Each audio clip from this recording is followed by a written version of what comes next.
Hello, everybody. Scott Golden here with the Smoky Mountain Wrestling Review Series for the 21st of March to 1992, almost 2002. I wish if Smoky Mountain Wrestling were around now, um, or that style, it'd still be a salvageable sport. Anyway, we move into the continuation, episode 8 here. Joe Kazana and Robert Gibson. Gibson is obviously one half of the Rock and Roll Express with Ricky Morton. Morton does end up coming into the territory, but doesn't have contract clearance yet. I believe later in '92 he does, and he's here on and off '92 to '95 when they close. Anyway, Kazana ends up taking a few hip tosses. Gibson is free because he was, I guess, less valuable to WCW at the time than Morton. Hip tosses and arm drags, really basic stuff, nothing to write home about. Kazana takes a couple of shots and it's there. Manages to rake the eyes, among other things, and stays right on the man. Gibson, who really is not known for his singles acumen, does manage to do pretty okay, but it's clear that his adversary is wearing him down. We have the reverse chin lock, real basic stuff, and it's all pretty simple. Gibson doesn't imply that he wants to be a tag guy here, not yet anyway, but he manages to get a victory in relatively quick order comparatively for a singles match.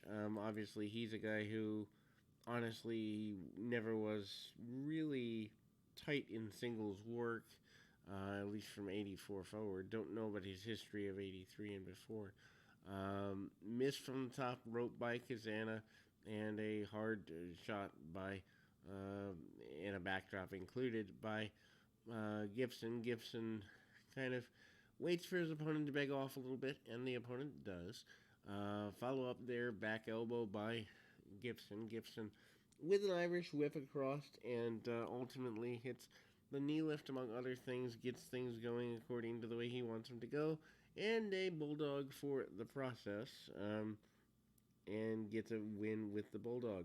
We then go to an international team to be part of the tag team title tournament, but not before we go to Bob Armstrong, the commissioner. He basically hypes the tag team matches that are coming up. He's pretty, pretty there with it, and he's hyping the fact that he still doesn't know who Jim Cornette's team is, nor does anybody in that vein. Without a doubt, that is a major source of contention, one would assume. And, I mean, Cornette's team ends up being, obviously, the Heavenly Bodies. They are one of, if not the greatest tag team in Smoky Mountain history, without a doubt. And they are, of course, originally Stan Lane part of the group, but doesn't end up staying that way. Not that there's anything wrong with that. Dr. Tom Pritchard and Jimmy Del Rey do quite well eventually, but the continuation of the battles, I guess you'd say, between them is sufficient to get things done in a meaningful way, and we kind of move forward into more continuations of, I don't know that I'd say chaos, but it's there. Hector Guerrero facing off against an enhancement talent of the moment, and Guerrero manages to do a lot of lucha spots. That's the whole idea. Handshakes and the like. Guerrero, Hector Guerrero, of course, the Gobbledygooker in 1990 Survivor Series fame. He does a lot of good takedowns. Looks a lot like a little bit more stocky version of Eddie by a couple of pounds, maybe 10, 20 pounds. And we kind of see him do standing switches, full Nelsons, real basic stuff. Nothing to necessarily write home about, but at the same time, the crowd here in the Tennessee, West Virginia general area is supportive. There's a bridge spot at a point where he's actually standing on the guy's neck. Guerrero uses the head scissors, which is a lost art, working head scissors in today's wrestling content, and the rolling splits is what gets Chavo the victor, or I'm sorry, Hector the victory. Um, there are some plugs for an upcoming house show series in the school town areas, and what I mean school town areas, meaning they're primarily running school gyms, and Tim Horner is here. He's plugging upcoming matches with the Dirty White Boy, among other individuals, and certainly kind of going back that way. Jim Cornette cuts a promo up next. Well, tries to get us ready for the arrival of what would end up being the Heavenly Bodies.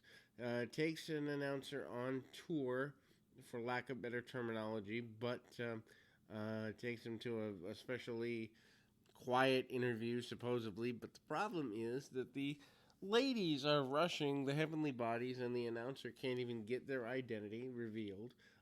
Cornette says that he's going to set up a smaller option next week for the same interview. This time, smaller crowd, different approach, so the ladies don't mob his men. He basically says that women in that area have not seen men in such a long time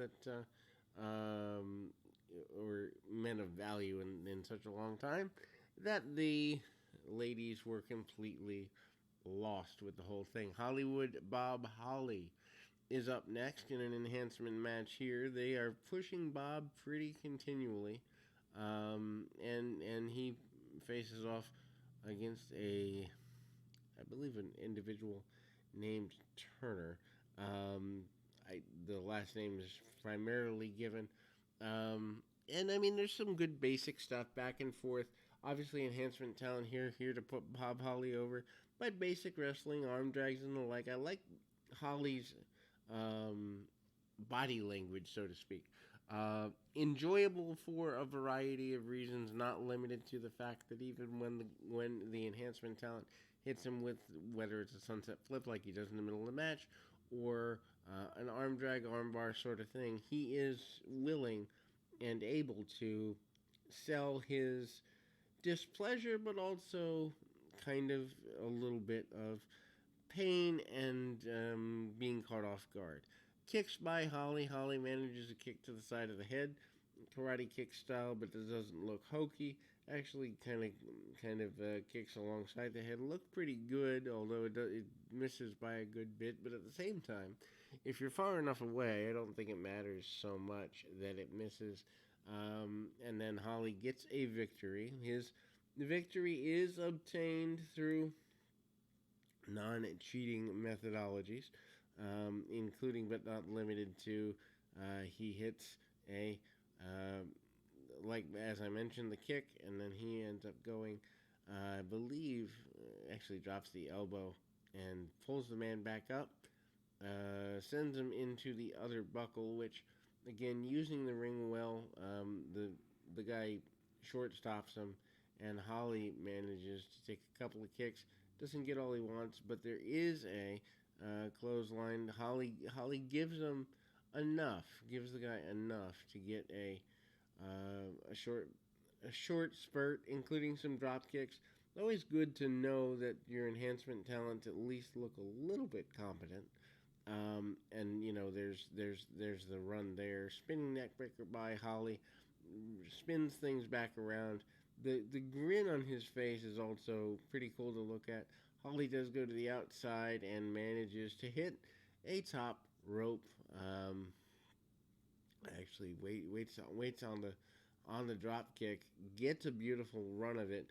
The enhancement talent, though, doesn't manage to turn around at the right time, so Holly has to resteady himself, which I found kind of funny, just in the way things lay out. Tony Anthony promises Ron Wright that he is going to win the Smoky Mountain Heavyweight Championship. Going to get him the surgery he needs. If he can't do any of that, then he is going to continue to, um, manage to be one of the best guys in the area. Then we see the Barton twins in the tag title tournament against Victory and Rip Morgan. I mean, it doesn't really go that well for the heels. Barton twins are in fact twins. They managed to hit a couple of you know, or I'm sorry, Johnny and Davy Rich. The Barton twins are a different team, but another twin related team. The Riches are cousins who managed to kind of take over on the Texas-based heels of Victory and Morgan. And I mean, I don't know. Neither team really strikes me as worth writing home about. Heels cut off. Jack Victory here kind of has lost some stock since his world class days. Kind of looks a little bit, I don't want to say directionless, but certainly by this point, 8 or 9 years in the business, he's not as impactful as he once was. And I think when you're working a still territorial business here in 92, having a major run like in the mid South and world class areas and then dropping down, it's not so good. The Rich brothers do get nailed with clotheslines, among other things. Basic continuation, and the heels do get a cheating victory along the way. And of course, Jack Victory and Rip Morgan manage to cheat, runs him into the boot, and ultimately, your heels get the victory with a combination of brawling tactics and cheating along the way. Martial arts kicks are used, and just trying to remember what the exact finish was because I want to be as accurate as possible. But needless to say, there's all four guys in the ring when the chaos happens. Referee loses all control. I've always advocated more than one referee for tag team matches, and this is a reason why. Use of a weapon by